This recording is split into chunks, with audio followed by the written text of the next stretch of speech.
business taxes, with stressing about all the time and all the money you spent on your taxes. This is my bill?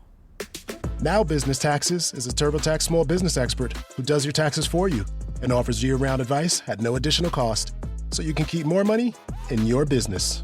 Now this is taxes. Intuit TurboTax. Get an expert now on turbotax.com/business. Only available with TurboTax Live Full Service. The opportunity is what are you going to do with it? And that's a huge part of the work that I do, is holding someone's hand when the fear comes up and saying, let's build a strategy plan around this. Like, let's build a bit of an insurance plan around this so that you can't back out, because the fear is going to show up. It's not if, it's just when. Welcome to the No Guilt Mom podcast. I am your host, Joanne Crone, joined here by the very demure Bree Tucker. Very demure. Very, very hello. Hello, everybody. How are you? Hello. It's funny. We've had like all of the tech stuff happening this morning already, but it's going to be such a fabulous episode that we have for you today because it's all about overcoming challenges, which we have. Oh my God. It has been a morning of challenges after challenges. I mean, let's just say like you had a migraine. Oh, I know. And I wanted to say, like, I took the drugs and the drugs are working. I took the drugs and the drugs are working. It took my Imitrex and it helped.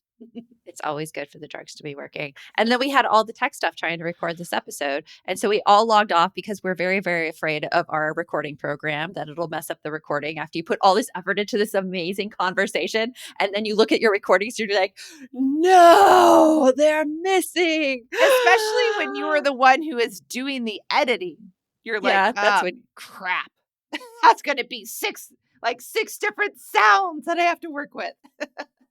So here today with us, we have Abbi Miller, who is a holistic biz strategist, speaker, and the founder of WorkWomb and host of the WorkWomb podcast. She helps heart-led female creatives trust their body as their OG business coach and dodge burnout while scaling their dream biz. So if you have big dreams that you want to achieve, but you're a little bit afraid of what it might take to get there, or maybe you are seeing some challenges already, this is the episode for you. Let's get on with the show. You want mom life to be easier. That's our goal too. Our mission is to raise more self-sufficient and independent kids, and we're going to have fun doing it. We're going to help you delegate and step back.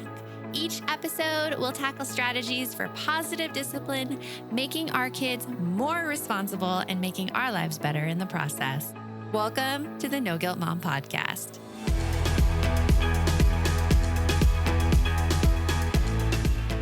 Welcome, Abbi, to the podcast. We are so happy to have you here, and I'm happy to meet you in person since we're like in a little business group together, and I was like, oh, we align. Yes, I know. It's Kismet. I'm so excited and can't wait to chat with you babes. Well, it's even more kismet than you thought, because as we're recording, you see my Kansas City Chiefs football behind me, and you're like, wait a minute. Are you a Chiefs fan? And I'm like, yes, I grew up out there. And we find out that like the same area of town. It's amazing. I love it. Crazy. We could probably dig deep. Like if we take 10 more minutes on this, we probably know like so many of the same people. Oh, I and so bet many you of the guys same do. places. Yeah. So- It's crazy. I've never been to Kansas City. I feel like I need to go because a lot of conversations on the podcast go that direction, and I need to get in there. I don't know about that, I'll say, because like, not dissing on Kansas City. I love you all. I love you. I'm just wondering how much it would actually impress you based on the fact that you have been to so many other places. And I'll tell you what, if I take Miguel on the barbecue weekend trip I'm planning, I will take you and Josh too. We will make it a weekend of barbecue and plaza. Yeah, I need to take you in the winter so you can see the plaza lights. Yeah. Ooh. Well, how long do you go back very often, Bree? No, because all of my family moved out here while I was in college. So I have not been back to Kansas City aside from a layover since 2002. Okay. It's So changed a lot. give it some street cred because Casey has had a major glow up. And I've lived in New York, Chicago, San Francisco, Maui, and London. Like I've lived in big cities. Oh my God, girl. You know, like I'm not just like someone that was born there and never left and is like, it's great. Like I've lived all around the world and Casey is magic. Speaking of unicorns, it is a magical unicorn city. The art scene is amazing. The sports scene is amazing. The food scene is amazing. Like to parent there, like living in Austin as a mama, the Casey scene, like the kids museums and the children's hospital and the parks, like it's pretty, I'm just saying, there's more than barbecue. Okay, I think there's a lot more to Kansas City than I remember when I grew up there from There might from be the a 80s lot. to late 90s. For sure. Yeah. So, Abbi, I want to dig into your life because you had some interesting tidbits I want to talk about. You were a professional actress and a competitive figure skater by age 14. Yes. Both in Kansas City. Both in Kansas Yes. City? So, like, Yeah. tell me about this. Like, were you in theater? Were you in TV? Yeah. Like, what did you do? Your background's in theater, right? Mine's in TV in Los Angeles. Yeah. Okay. I knew you studied theater. I did study theater. You're right. For a year. And then I switched my major to broadcast journalism. Okay, amazing.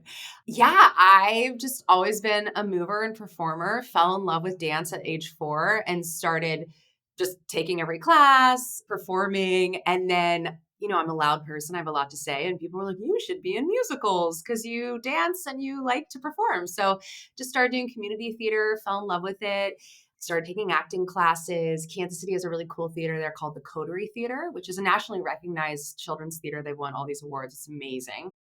And started acting. I think I got my first show when I was like 15 that was paid. And so a couple different theaters in KC. By 15, I had an agent and was doing, because Kansas City, okay, this is a very Casey, it's like a Casey love letter right now. But there's actually, we're considered more of a neutral dialect.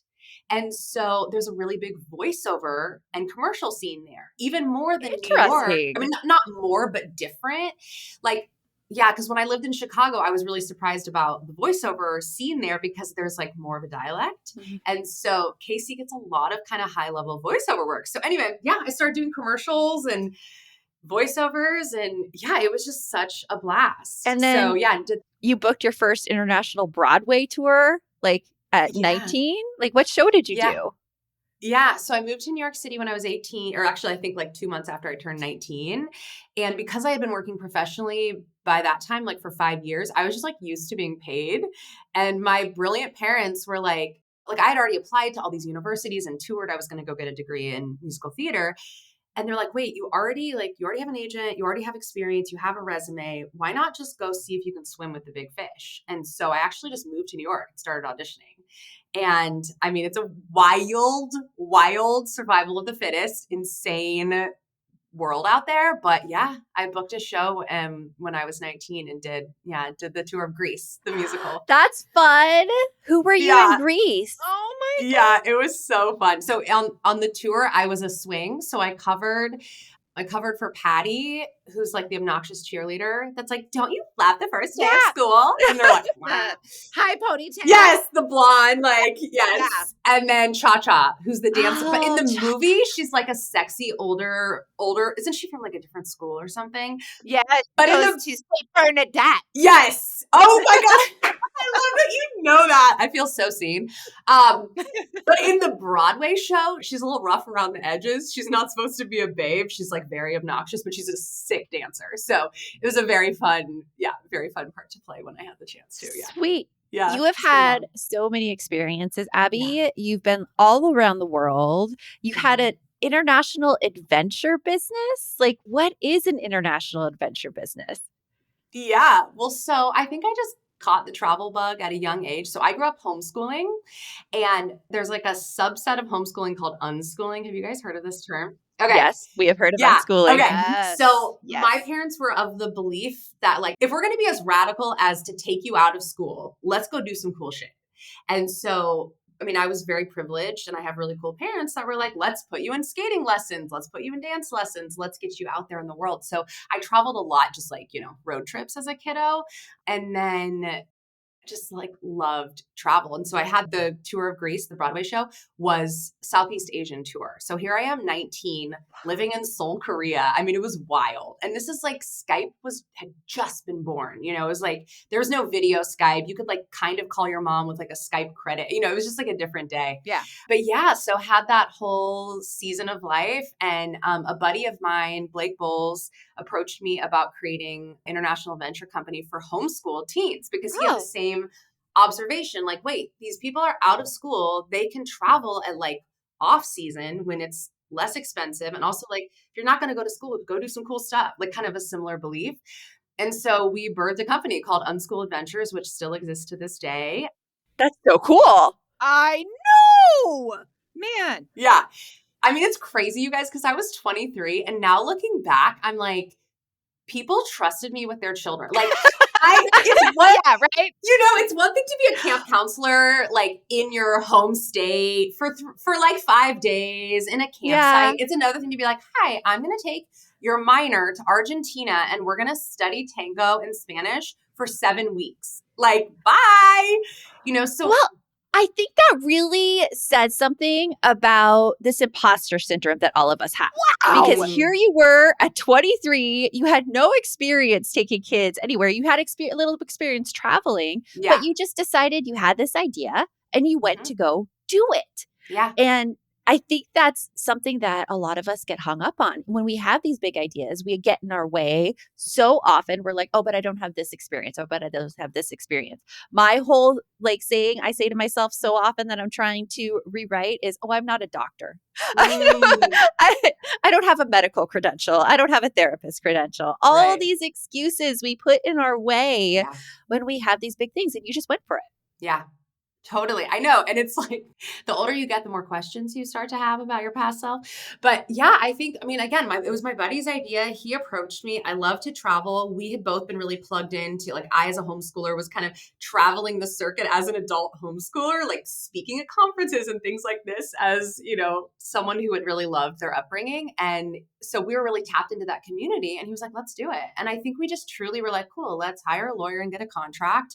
Let's book. I mean, this was like, you guys, this was before Airbnb, what I mean? We're like calling travel agents in Argentina, booking an apartment. You know what I mean? It was just like actually so much harder then too. We didn't have Google Translate. Yeah. We don't know what we're doing. But yeah, I think like that is something that we'll never know. Was it inborn? Was it something my parents nurtured in me? But I do think I've always had this like ferocity and this feeling of just like, oh, let's just try it. Let's go for it. And I think try it. Just go for it. Just figure it out.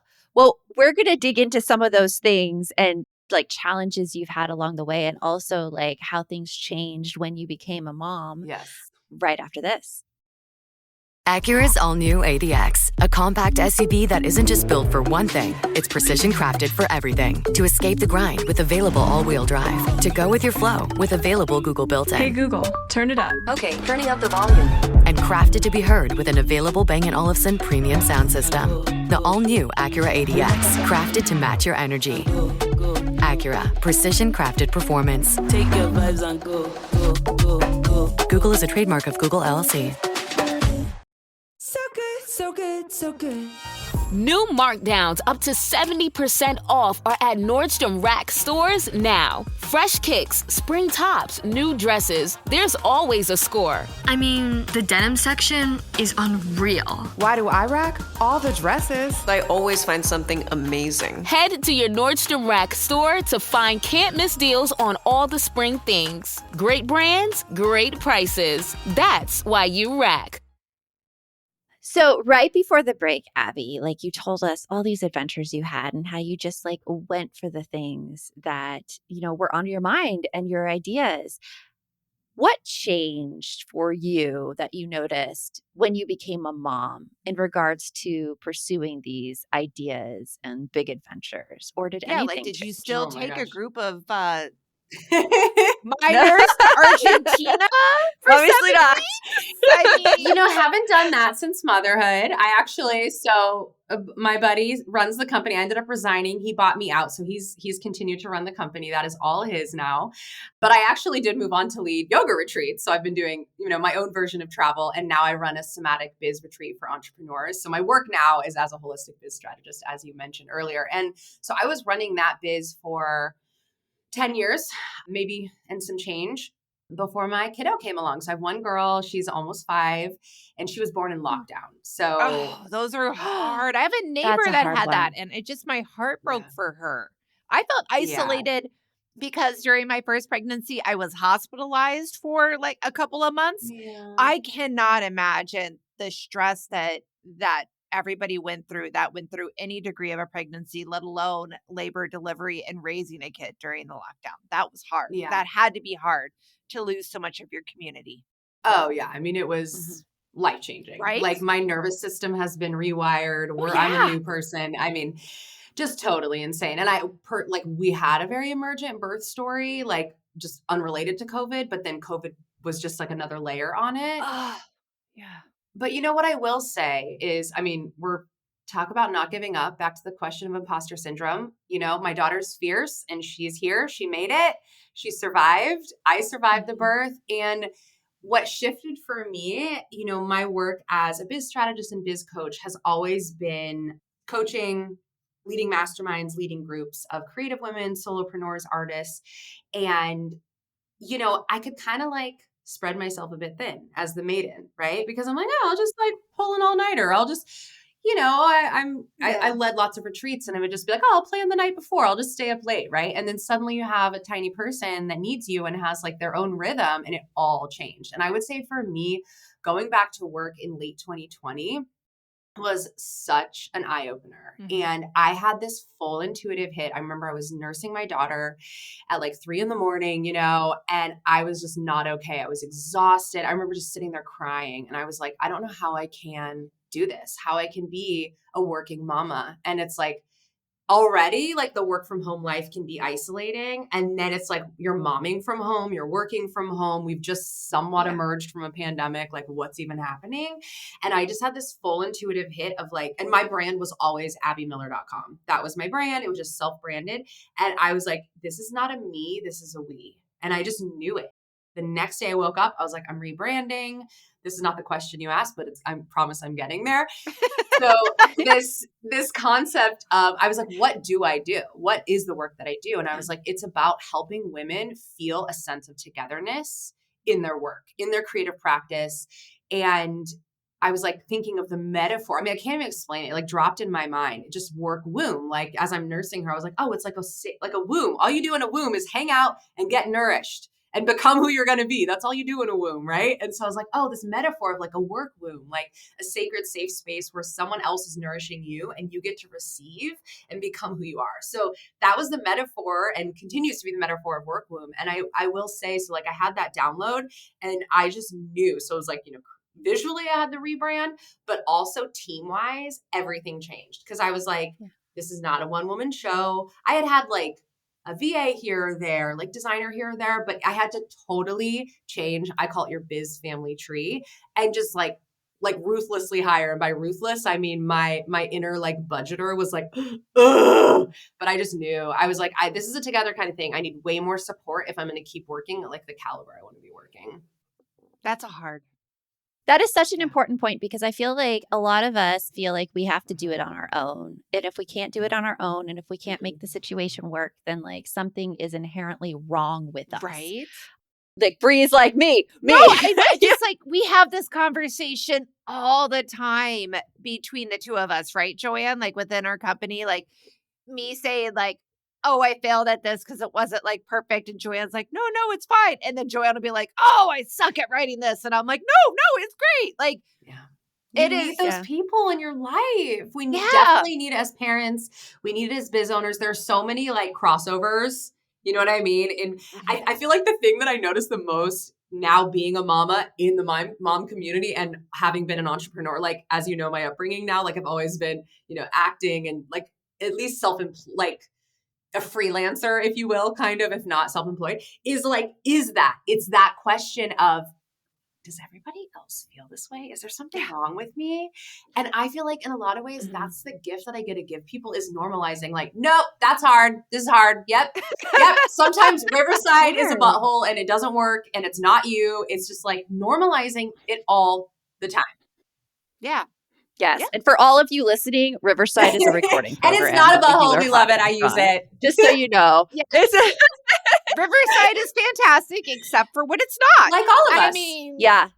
But it's interesting, this whole thing of thinking that we have to do it alone, because I know we had another guest on, Kendra Adachi, who writes The Lazy Genius, and she was talking about how like all the productivity advice out there is written by men, and we are taking this productivity advice as women, but we don't exactly have the same needs, nor are we set up in society or culture the same way as men are. Like, men are kind of just universally accepted, I feel. If they have a big idea, if they have anything, it's like, I'm a man, I have authority. This is how I see it. Whereas women, we really need that support and community to thrive. I would argue men need it too, but they don't have the same kind of stereotypes against them as women do. But, I mean, like, come share with Abby, what is your husband's favorite line to tell you when you're feeling unsure about something? Oh, just approach it like a mediocre white man. Yeah. When you were talking, that's what I was thinking of. I just had a client say that yesterday. We were like, what's your New Year's mojo? She was like, just going to live my year like a mediocre white man and slay. That's pretty awesome. Sounds pretty awesome. But like, great. I know that so many people in the No Guilt Mom community, they have these ideas and things that they put on the back burner. And they think that their kids need to move out of the house or like get older before they even achieve them. So right after this break, I want to go into that with you, and especially your mantra about letting your freak flag fly. So we're going to talk about this right after this. So let's talk about like these big ideas people have, because there's so much fear, Abby, that I'm seeing going into big ideas, like whether women want to start a business, whether they want to write a book, whether they want to like create their own homestead and raise chickens, like whatever they want to do, there is this fear of being judged. Or, I mean, I've had the fear too of being abandoned by your friends and being told that it's like dumb and you're wasting your time going after something. You have something about letting your freak flag fly. Tell us about that. Mm-hmm. And don't say it 3 times fast. That's a hard one. I was stumbling. Freak flag. Yeah, I can't. I won't do it. Yeah, I feel like you have to like wrap it to get it out. Yeah, totally. And back to the imposter syndrome, I think that that's very normal, right? Like, we are tribal beings, even though that's not how we continue to live, at least in, the United States. But I believe that there is, like, we are communal beings, and so of course you want approval you want to know your neighbor, you want to feel safe, you want to fit in. That's like a survival instinct. And I think that the nature of entrepreneurship is that you are literally going to succeed because you are innovating. And when you're innovating, you're stepping into what's considered a white space, i.e. a gap in the market, that you're doing something differently. And so the thing is, like, you can't look in the rearview mirror and be like, hey, look at all these people behind me who have already done the thing I'm doing. It's like, no, all you have is the horizon because you are pioneering it. And this is why I run a mastermind. This is why I mentor high-level creative and entrepreneurs, is because it can be so lonely because all you're doing is looking at where you're going. And there's nobody else that's like, oh, yes, I've done that exact thing.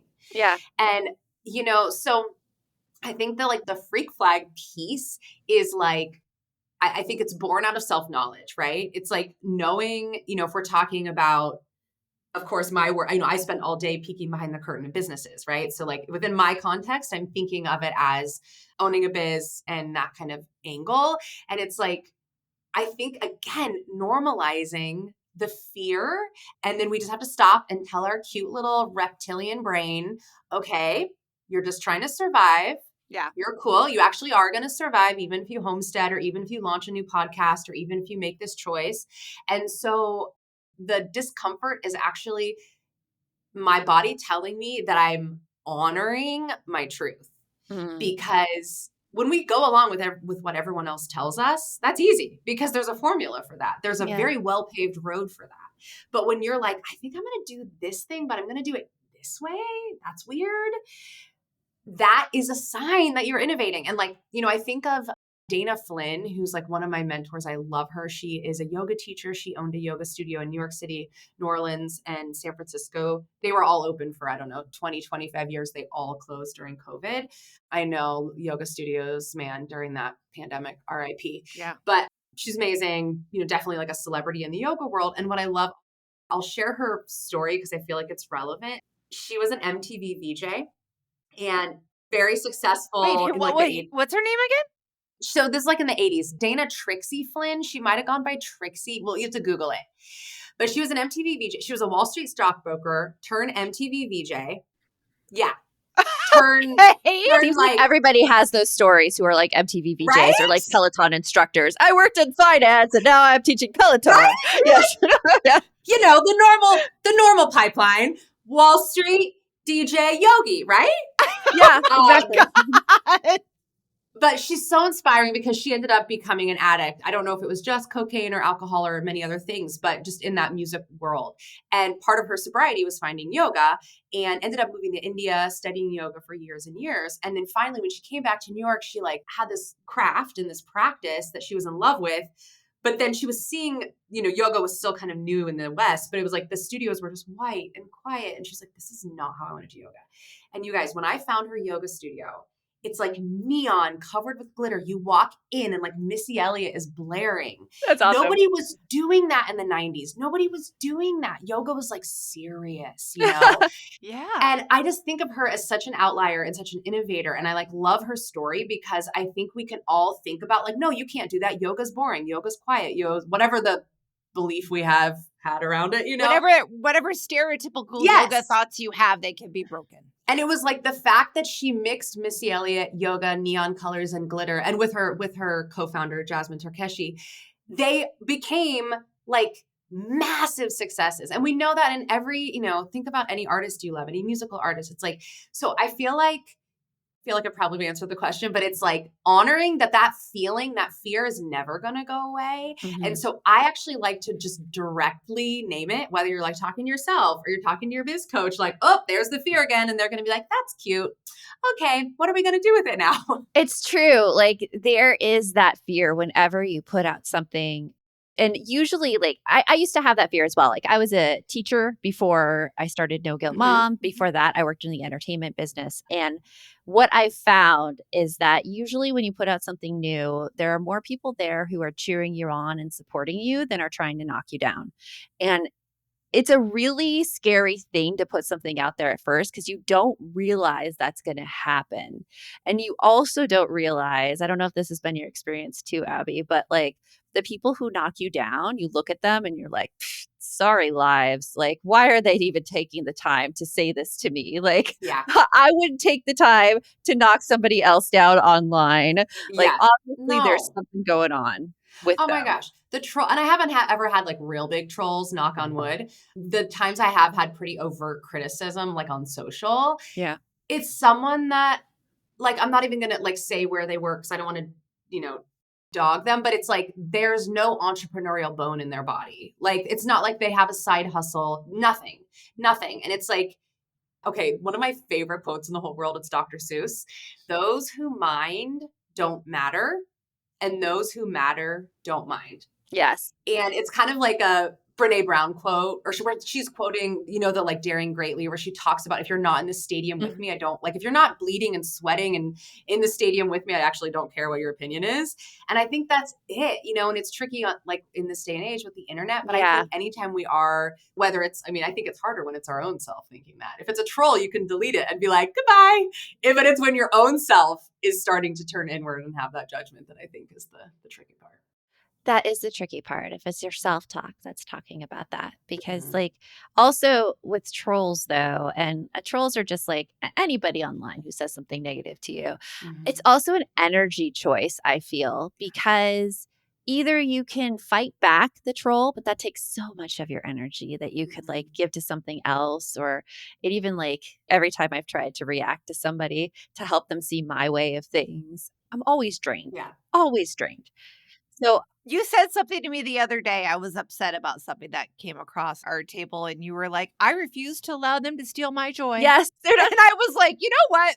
Yeah, I'm going to try to use that a lot more. When I read somebody like writing something negative, I'm like, I refuse to allow their toxicity to cloud up my positivity.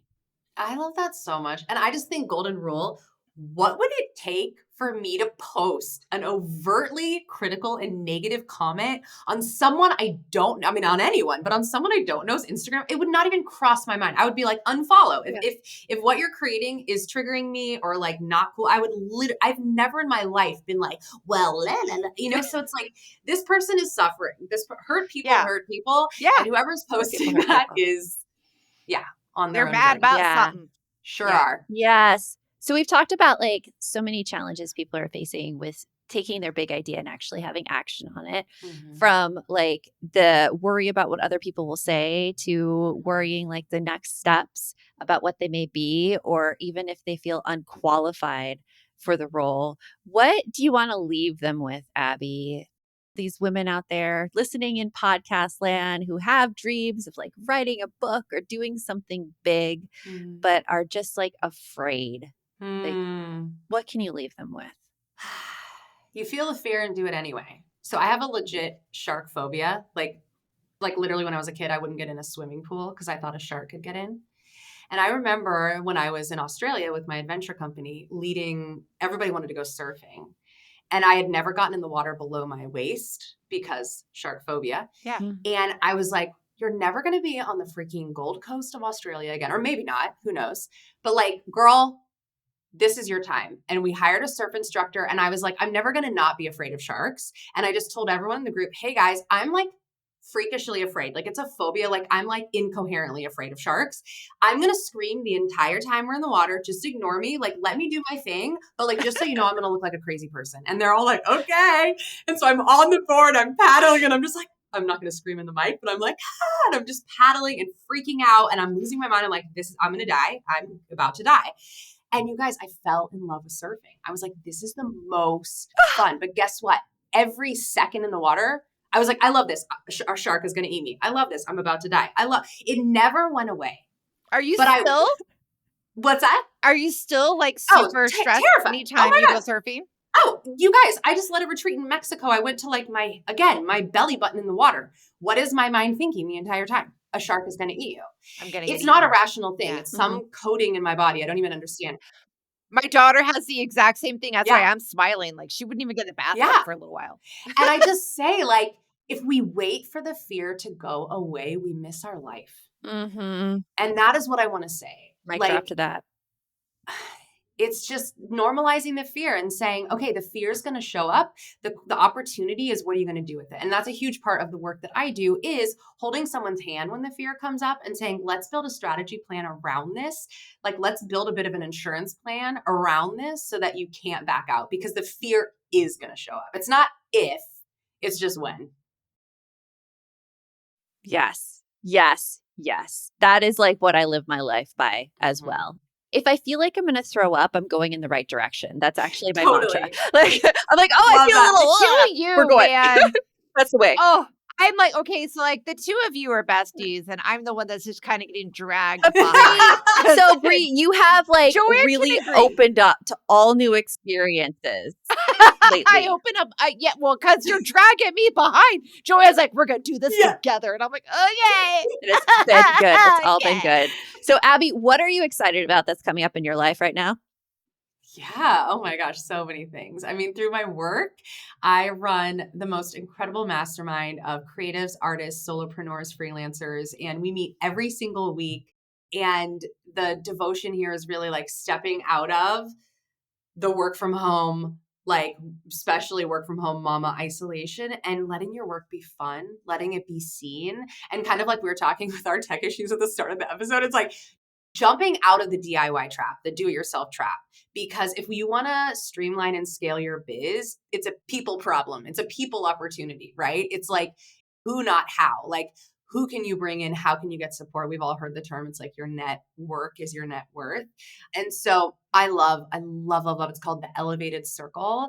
And so I'm planning some new exciting things, some like IRL components, my retreat, etc. So that is what like almost all my love is going to, outside of, my child and my family. Yeah, that is so exciting. And it's been lovely talking to you, Abbi. You too. And you're such a bright light, and you make me so excited and optimistic about the dreams I'm pursuing as well. So thank you so much for coming on, and we'll talk to you later. Thank you so much. And I'll just say, if anyone listening feels inspired to connect, if this has lit a fire under your booty, I would love to gift a free consult so we can chat and see if I can help support their biz magic. Freebies! I am on board. Awesome. And that link is right in the show notes. And we'll talk to you soon. Thanks, ladies. So I just got to say, I mentioned it before, but the two of you and Abbi, are twins when it comes to energy. Oh, really? I thought she was so energetic. I really actually admired her energy. And I'm like, I wish I could be like that. Oh, you so are like that. Oh, trust me, you are. When you are, that is the Joanne I see when you're like, Brie, I got this new idea. Oh, What really? is you? Da, da, da, da, da. And I also talk about, she talks about like, if you're not feeling the fear, then you're not in the right spot, which I hear you like say that all the time. Like, if you don't feel sick to your stomach, then you're not pushing hard enough. Which sounds so sadistic, but I swear it's a good thing. It's a good. And again, I think because of the energy and the passion and that fear/no fear of the unknown, like in my head, I see you and I as a comic strip where you're like running a million miles an hour, all happy with like all of this stuff around you. And my arm's just being dragged right behind you because I have done so many more things that I am afraid of and or never in a million years could have imagined I could accomplish because of you, your energy, and your ideas. Oh, well, thank you. That makes me and feel I just good. saw both of you so much. I'm like, okay, yeah, they are going to be besties if we ever get together in person. It'll be the two of you, and then I'll be walking behind you. No, you are totally in it as well. Like you're totally in it. I'm running, and I'm catching up. And I mean, it's not like there's not any fear. Like sometimes, like I feel like my fear is bigger that I won't do the thing than it is of doing the thing. Like I really take to heart all of those news articles you see and stories about like the regrets of the dying and like laying on your deathbed. And even though it sounds really, really dark, I'm like, I look back at my life and the things I regret are what I did not do versus what I did do. Some things I did and they didn't work out, but they've always been learning experiences or like have helped me in some way, given me some sort of information. But like the things I didn't do, I mean, I talk about blowing like the Warner Brothers appointment. It was like when I was not my true self, when I did not put myself out there and did what I thought everybody else expected of me. Yeah. That's what I regret. And so, I mean, that's how I live my life now, trying to do the things. I think you're there. I think that you are definitely there. I think, again, like I just want to see you and Abbi. We need to go to a happy hour together, the three of us. Happy hour. Or maybe we just take that weekend KC. Trip to Kansas City for barbecue. That's what it is. There you go. Yeah. There you go. Get some barbecue. Well, if you're thinking of pursuing really big things, we hope this episode really encouraged you to step out of your comfort zone a bit and embrace fear and just do things anyways and feel like you're going to throw up. So in a good way. Throw up in a good way, people. Okay. Throw up in a good way. Like I say in our VIP retreats, like to my people, I'm like, you're all going to cry in a good way. I'm going to make you cry in a good way. Exactly. Always. So until next time, remember, the best mom is a happy mom. Take care of you. We'll talk to you later. Thanks for stopping by. If you'd like to support the show further, you can share episodes with your loved ones, leave a positive review, or follow us on social media at No Guilt Mom. You can also show your love by visiting our amazing podcast sponsors. We have a link in the show notes.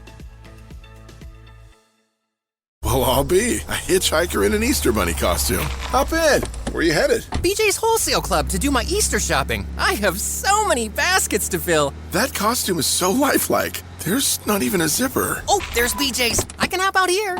Look at him go. Get a $15 digital coupon when you spend $150 on practically anything in one transaction through April 20th. Coupon will appear in your digital gallery on April 24th. Terms apply. Go to bjs.com/Easter coupon for details. BJ's. Absurdly simple savings.